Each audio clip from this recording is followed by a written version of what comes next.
Grace, the power of the gospel. What does this mean? Now the word grace, if I should mention it to people, they would normally say they understand it as God's forgiveness, God's mercy and His goodness. But what is grace? Grace is much more than that. So when he talked about the gospel, it is something that they didn't understand. It was a word that was almost never used. And here he started by using this word gospel, which means almost too good to be true.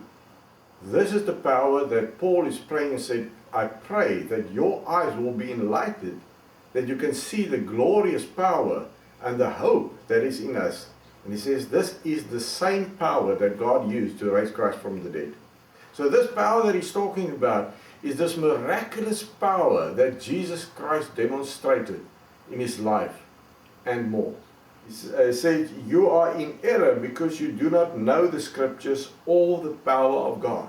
So he's talking about the gospel, the power of God. He's talking about the gospel, which is the grace of God.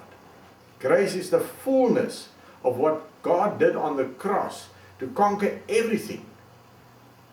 That is grace. That fullness of that power has been given to us as believers to fulfill a calling which has predestined us for, and this is what we're talking about.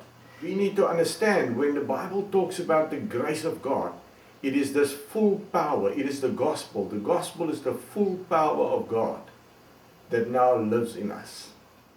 But that is when God is working, and that is when His power, His dynamis, His grace, the good news, comes to effect in our life. You are not left alone, but everything has been given to you so that you can walk with the Lord and fulfill the calling and the purpose that He has with your life.